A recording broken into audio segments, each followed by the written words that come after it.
las autoridades de las Naciones Unidas, a los representantes de los países miembros y a todos los ciudadanos del mundo que sigan atentamente esta cumbre, buenos días. El año pasado me paré ante ustedes en esta misma asamblea y presenté una nueva orientación en política exterior para la Argentina.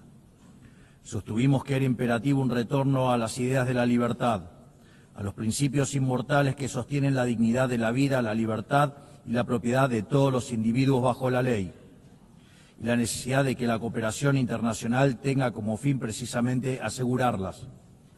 Sin embargo, advertí que la ONU se había alejado de su norte en las últimas décadas. El exitoso modelo de Naciones Unidas que hablaba de la necesidad de paz sin victoria y que se fundaba en la cooperación de los Estados-nación, se vio reemplazado por un modelo de gobierno supranacional de burócratas internacionales que buscan imponerle a los ciudadanos del mundo un modo de vivir determinado.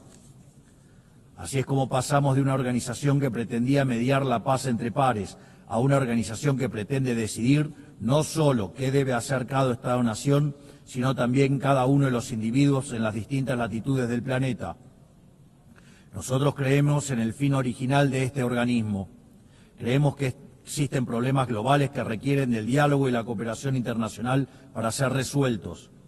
Pero para eso debemos rechazar estas extralimitaciones que a menudo acompañan a las agendas nobles.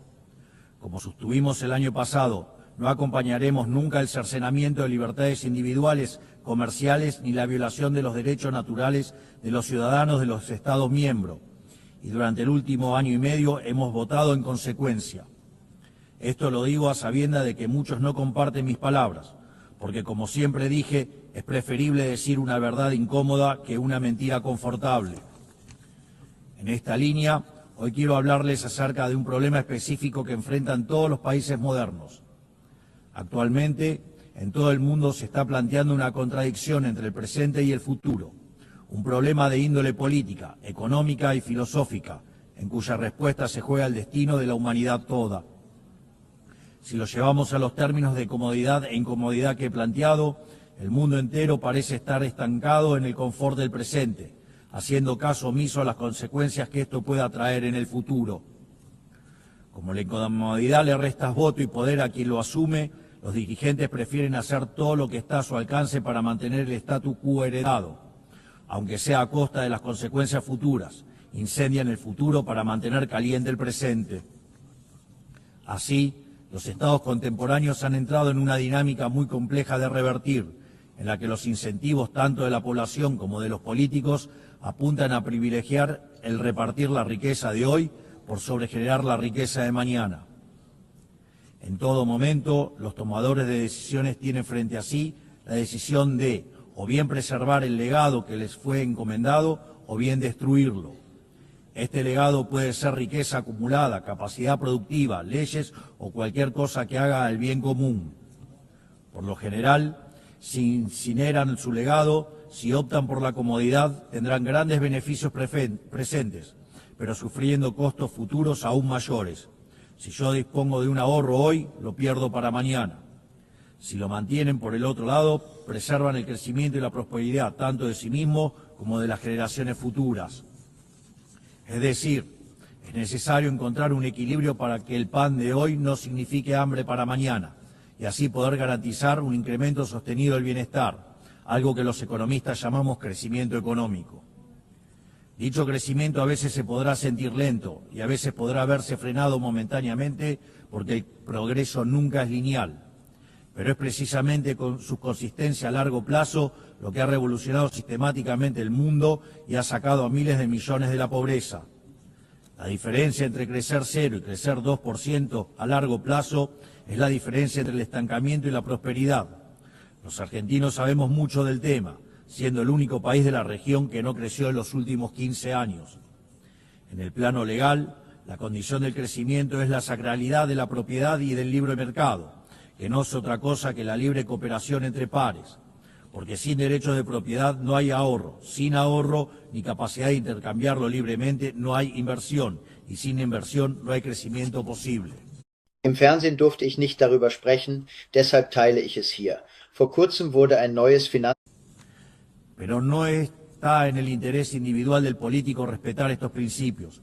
porque es precisamente en el agrandamiento del Estado a costa de las libertades de ciudadanos donde el político gana poder. Es así que para el político siempre será redituable sacrificar el futuro en el altar del presente, porque consumir el capital acumulado genera bienestar momentáneo y ese bienestar momentáneo genera votos. Pero a cambio está sacrificando un futuro de mayor crecimiento, haciendo que la riqueza acumulada sea cada vez menor en el tiempo. La mayor manifestación de ello es aquellos países que muestran una orgía de aumento de gasto público, ya que el Estado no crea riqueza, sino que la roba, sino que la destruye. En este esquema, el político gana poder por vía doble, se legitima democráticamente y obtiene más recursos para gastar. Es decir, el político tiene un doble incentivo para fomentar esta traición intergeneracional, porque aunque en el futuro todos pierden, en el presente él más que nadie gana. Y en este sentido, si un hombre grande es aquel que siembra árboles cuya sombra sabe que nunca disfrutará, aquel que tala los árboles que otros sembraron para así construir su silla de poder, es un hombre miserable, en definitiva, es un hombre despreciable. Este es el gran mal y la gran trampa a la que casi todas las naciones están de a poco sucumbiendo, porque cuando este proceso se lleva adelante, el crecimiento se estanca, y cuando el crecimiento se estanca, la demanda de redistribución se recrudece. Entonces el político populista grita con más fuerza, apelando a la envidia y al resentimiento.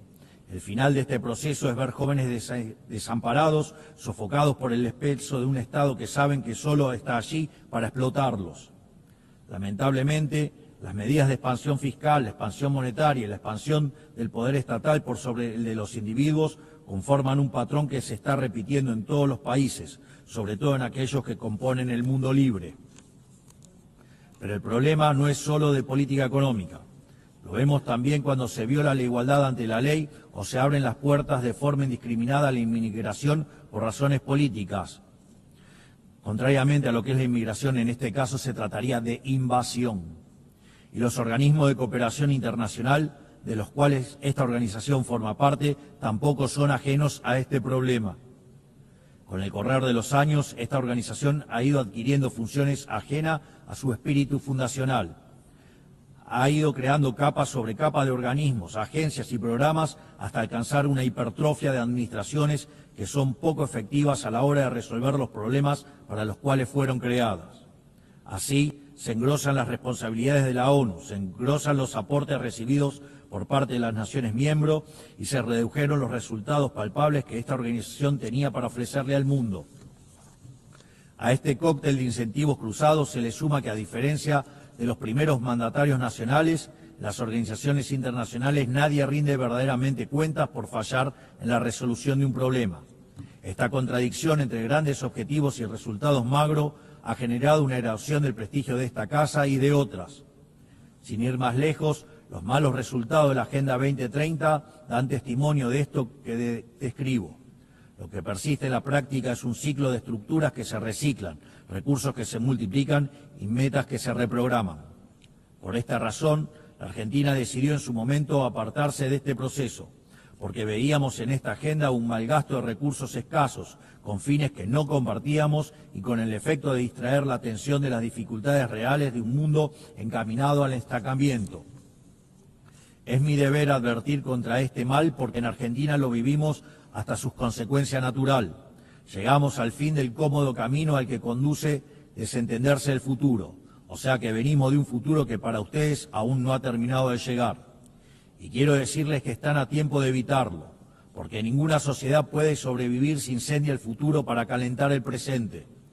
En mi país hemos aprendido por las malas una lección muy valiosa. Durante décadas se hipotecaron flujos futuros en función de repartir stock en el presente. Esta persona no hizo caso de la hinchazón que tenía en el pie hasta que finalmente sufrió las consecuencias. En 2023 llegamos finalmente al largo plazo de 100 años consecutivos de hacer las cosas mal, de pasar la cuenta de mano en mano hasta que no quedó quien la pague. Y todo eso, sumado a lo que les conté previamente, terminó quebrando a nuestro Estado. Producto de esa implosión, durante el último año y medio tuvimos la gigante tarea de administrar la escasez extrema. Y hoy estamos por primera vez en décadas haciendo lo que hay que hacer para que el futuro sea mejor. para lo cual la única fórmula es hacer lo contrario a lo que se hizo en el pasado. A esto se le contrapone el resto de la política, que nos demanda hacer lo mismo que hacían ellos y que también nos arrastró hacia la decadencia, hipotecar el futuro para satisfacer demandas presentes. Ellos quieren que apliquemos lo que hicieron 1000 veces y nos trajo hasta aquí, pero quiero dejarles en claro que Argentina hoy tiene un gobierno que decidió emprender el camino correcto, aunque sea el más difícil, porque la prosperidad y el progreso de nuestro pueblo no puede postergarse más. No somos, sin embargo, los únicos que estamos tomando las decisiones difíciles que este momento histórico demanda. El presidente Trump en Estados Unidos también entiende que es el momento de revertir una dinámica que estaba llevando a Estados Unidos a una catástrofe. Y sabemos que una catástrofe en Estados Unidos es una catástrofe global. Su férrea y exitosa política en términos de ponerle un freno a la inmigración ilegal lo deja más que claro. Entiende que debe hacer lo necesario, aunque a muchos no les guste, antes de que sea demasiado tarde. En otros países, por ejemplo, ya es demasiado tarde para esta decisión. No solo eso, sino que también está llevando adelante una reestructuración sin precedentes de los términos del comercio internacional, una tarea de magnitudes titánicas que hacen al corazón del sistema económico global, porque este sistema estaba depredando el corazón industrial de su país y sumiéndolo en una crisis de deuda sin parangón. Más aún, está llevando adelante una limpieza de la captura institucional del Estado americano, porque en el mismo se habían infiltrado facciones de izquierda que atentaban contra cualquier programa de reforma por más necesario que fuera. Este tipo de desafíos que tanto el presidente Trump como yo estamos abordando tienen un denominador común que todos los países del mundo e incluso las organizaciones supranacionales deben enfrentar.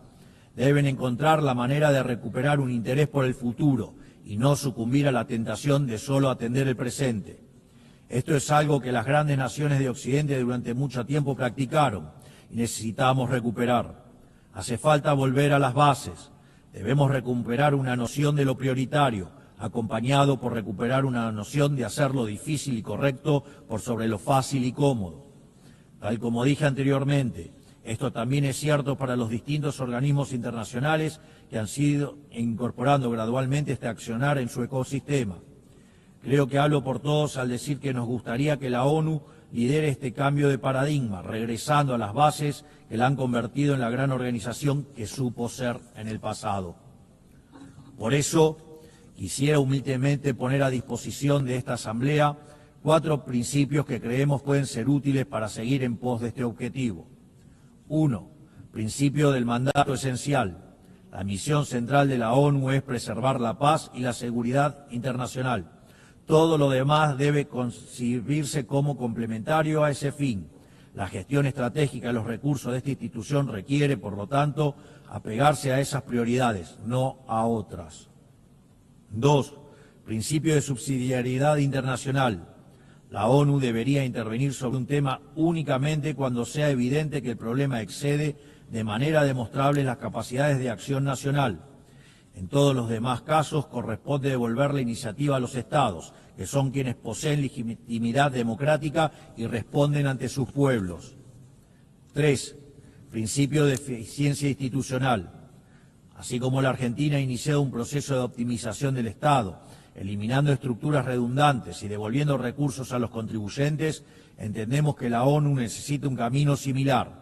Ello implica la realización de auditorías confiables, el cierre de programas ineficaces, la consolidación de agencias únicas y un financiamiento condicionado a resultados verificables. 4. Principio de simplificación y racionalización normativa. La paz no es solo ausencia de conflicto, requiere sociedades prósperas. La cooperación internacional no debe transformarse en un obstáculo para el crecimiento económico y la generación de oportunidades. Por ello, solo debemos apoyar iniciativas que no restrinjan la capacidad de los Estados de liberar sus fuerzas productivas, atraer inversión y fomentar el comercio, que son el camino más exitoso para reducir la pobreza. Creemos que estos 4 principios serían grandes valores para reencauzar esta organización, para que así pueda perdurar y traer resultados palpables en el tiempo. Para finalizar, quiero recordar 4 cuestiones sensibles y de vital importancia para la República Argentina. En primer lugar, quiero reiterar nuestro reclamo legítimo e irrenunciable sobre la soberanía de las Islas Malvinas, Georgias del Sur, Sandwich del Sur y los espacios marítimos circundantes que permanecen ocupados ilegalmente. A pesar de los 80 años que pasaron desde la creación de esta organización, situaciones coloniales como esta siguen sin ser resueltas. Por lo que invitamos al Reino Unido a reanudar las negociaciones bilaterales, de conformidad con la resolución 2065 de esta misma Asamblea General, junto con todas las resoluciones posteriores que la acompañan.